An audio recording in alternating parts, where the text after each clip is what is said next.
Greetings everyone, I hope you're well and having a great day. I'm Donovan and welcome to Burnout and Brake Stuff. This week's BBS video, we're going to return to our 1968 Dodge Dart GT convertible. One of 26 cars optioned with a 318 and a 4-speed. So what we're going to do is we're going to take it outside, walk around it, check it out. We'll bring it back in the shop, we'll put it up on the lift, and we'll inspect what's good, what's bad, what needs to be repaired or replaced, and moving forward, getting it back on the road, taking it on a road trip, and then getting it into the hands of its next caretaker. So let's get into it. Follow along. All right, let's start it up.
Nice sunny day, lots of dandelions, some yellow to add to the background. Overall, the car is in great shape, a perfect foundation for a restoration. My understanding is most of its life was spent in garage, so it wasn't out in the weather for it to be rained in, infiltrated with water. The trunk floor is in great shape, doesn't need replacing. The interior compartment floor pan is in great shape and does not need replacement.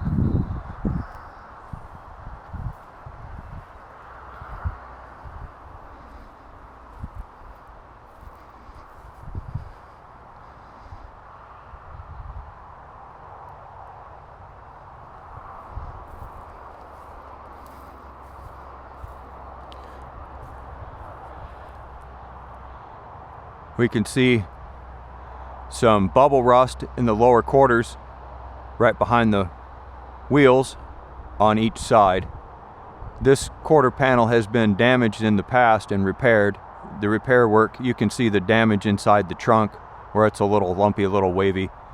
But like I said, overall, this car is an excellent foundation for doing a complete restoration.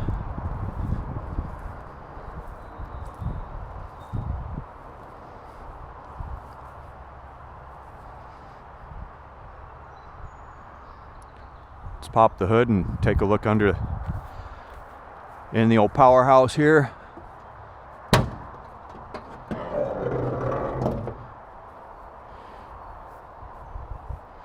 The engine is a 318 from a 1974 Dodge truck that was marketed by Chrysler Corporation as a Spirit of 76. Not sure if anyone's ever seen those particular trucks.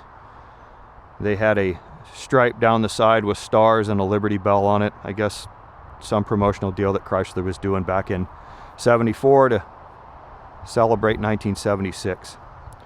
So anyway, the original engine was killed by infiltration from the carburetor leaking down the intake manifold, diluting the oil, and the rod bearing went out in it. So Eric sourced this replacement engine from me, which I got from him. Funny how that works. One of the big things that we can see that's missing from here is a master cylinder. This car does not have a functioning brake system. Eric put a lot of money into Viper disc brakes and a Dr. Diff rear brake disc brake kit. and then ran into issues with finances, and that's how I ended up with the car. He was not able to complete it, unfortunately. I didn't want this car, but I was trying to help him out to where he could pay his rent, have a place to live, and still get his car back.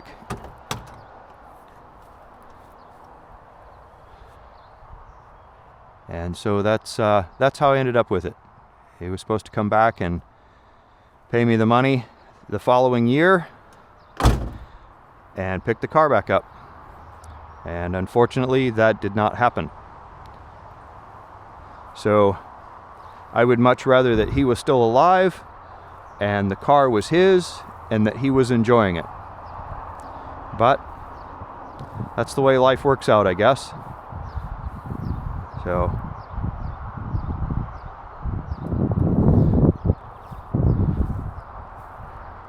I think that's a pretty good walk around. As far as the engine running, I think it has 140 pounds of compression on all 8 cylinders. It came out of that truck. That truck had less than 70,000 miles on it, has good oil pressure. He spent quite a bit of money on the car. That was all detailed in the first video in the description. I should have done, I guess, a better job of talking about it, but I didn't know anything about YouTube videos at the time. And I didn't know how to edit either. And so when I put the first video together, I had just learned how to glue 2 clips together. And a friend had asked, he wanted to hear what a 318 with a mild camshaft and a TTI exhaust system through 40 series Flowmasters and 3-inch pipes sounds like. So that's how that ended up on the internet. Yeah. All right, we'll get the trunk open and remove the trunk mat, and let's get our keys out of the ignition. Take a look at the trunk floor if we can. It might be a little bit bright out here and a little bit dark in the trunk, but we'll see what we can do. And if it doesn't work out this way, we will we'll take it inside and look at it. And there's plenty of time here. The amount of time that I'll spend working on it, we'll get to view all of it. It'll get videoed on video. I have to hold the deck lid open with a prop rod because the trunk springs are a little spongy. They won't quite hold it up. So maybe some adjustment on it will help cure that. Our trunk mat's in phenomenal condition. Our small amount of moisture from the past being in here, but overall in great shape. You can see the undercoating on that quarter panel, and as we pan around to this quarter panel, we can see that there's some removal of said undercoating, sound deadening, and we have some lumpiness right in here, some small lumps in there, and some right there, and it travels up forward to right there by the wheelhouse. I don't know if a excellent body person could strip all that filler out of there and use a torch and shrinking techniques to save as much of that original sheet metal as possible, and then just do lower quarter replacements on it. There's our trunk floor here. See, it's in great shape. It does not need to be replaced. It does not look like a normal, what I'm used to seeing for A-body trunk floors, like on hot dog flavored water, where there just really isn't a spare tire tub left in it. Looks like somebody either had something mounted, maybe a partial trailer hitch mounting area right there or something or other. I don't know, but there's a couple of holes there. So anywho, that's the trunk.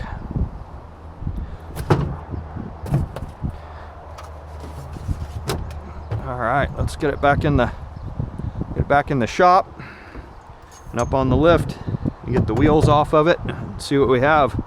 I mean, this car doesn't have a brake system on it at all, including the handbrake. Eric cut the cable off of the handbrake for some reason instead of attaching it and running it to the disc brake kit that he installed. So quite a bit of work to do. Not just jump in it and go take it for a drive like I'd really like to do.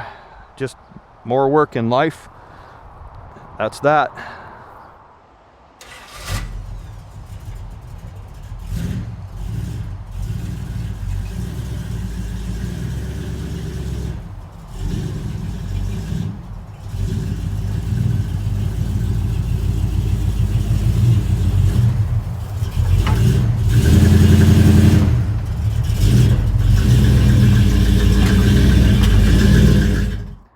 This is how I purchased the car on July 17th of 2016. Up on jack stands with no tires and wheels. Eric had completely rebuilt the front suspension using firm feel upper control arms and 73 to 76 A-body lower control arms. And it still has a 10, I believe it's a 10-inch steering knuckle in order to adapt what I believe is a C body or a half-ton Dodge truck rotor. Not 100% sure on that. But either way, I'm going to use the 73 to 76 A-body 10 3/4 inch disc brake arrangement. And I'm going to remove all of this aftermarket equipment and Chrysler stuff, the combination of the two, and go back to the 73 to 76 A-body stuff. I will probably sell all of this to recoup my initial purchase price. And towards the rear,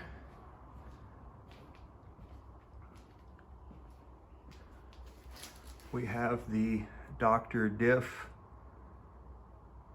rear disc brake kit and axle kit.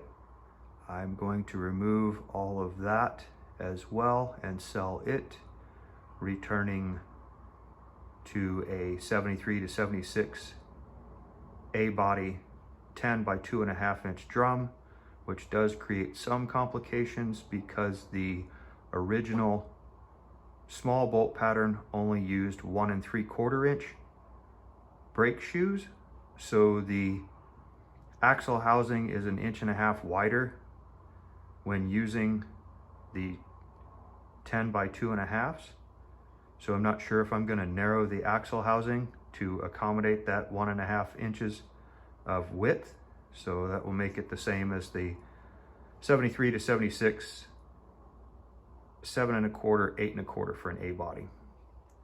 The rear springs on this car are absolutely worn out, just like on Hot Dog Flavored Water, our 73 Dart Sport 340.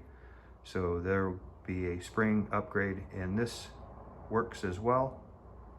And yeah, good stuff. Just lots and lots of more work to take on. I mean, there's only, I have 15 vehicles here, and probably 12 of them are project vehicles, a couple of parts vehicles, and one that's already done. 2016 Power Wagon. I don't have to monkey with that. All right, so I will keep us updated as progress is made.